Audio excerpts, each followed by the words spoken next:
Gertrude Abercrombie may not be as well known as Picasso or Monet, but once you see her art, you won't be able to forget it. Abercrombie's paintings are mysterious and surrealist. And some are now on display at the Carnegie Museum of Art.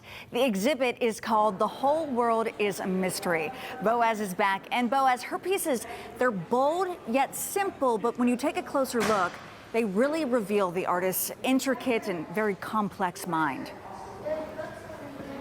Yeah, absolutely. These are very trippy and cool, and thankfully I don't have to delve into this artwork by myself. I've got Cynthia here who's going to help me out and explain some of this stuff. You're on the curatorial team here. And tell me a little about Gertrude Abercrombie for those who aren't familiar with her. Yeah, sure. Well, first of all, thank you for being here. It's so exciting to have you. So Gertrude Abercrombie is a 20th century surrealist painter. She lived most of her life in Hyde Park in the south side of Chicago. And her work is very much inspired by her inner world, her lived experiences, and also the Midwest landscape. Yeah, well, I see it's very flat here. I guess that's sort of the Midwest, but also there's sort of a proxy for Gertrude in this painting as well, you were saying. Yeah, so this is a painting titled A Game of Kings. And it's a really great example of how she's creating compositions that relate to her relationships. Yeah, it's sort of a soap opera scene, really, you were saying. A bit, yeah. So here you can see Queen Gertrude, one of her kind of alter egos in her paintings, watching as these two lions complete a game of chess. And so this was during a time when her first marriage was coming to an end, and she was in love with another man, and you know, she kind of sees as these two men in her life are kind of hashing it out. Or, yeah.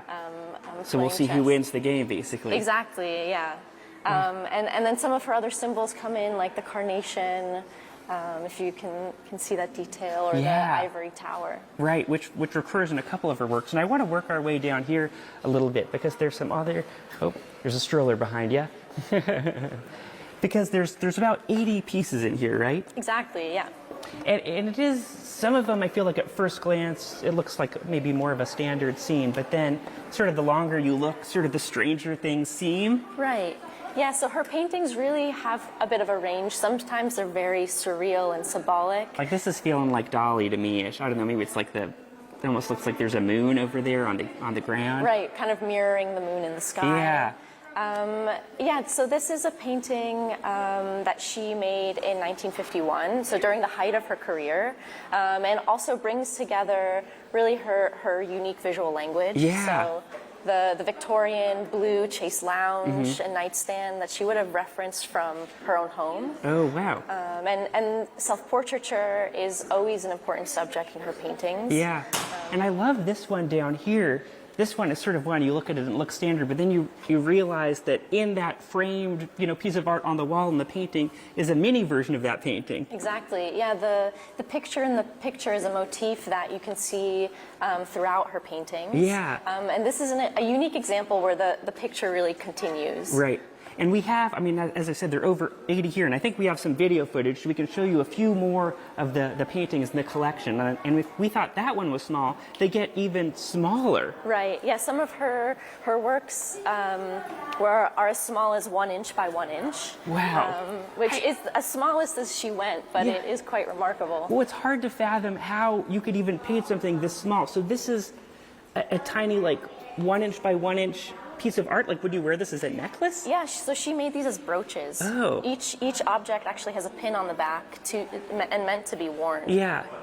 And you can imagine she probably had a very, very small brush. Oh, like 3 hairs on there. Exactly. And again, kind of repeating objects and subjects that are really relevant throughout her paintings. Yeah. Well, this is such a cool show, and I've really enjoyed it. And it's just like you sort of look at the painting and you get one thing, and then you stay a little longer and you look at more. And Mikey and Erica, I'm curious, if you had to personify 2 lovers in a painting, how would you do it? Oh, I don't know if I would go. Not 2 lions. Not 2 lions for me. Yeah.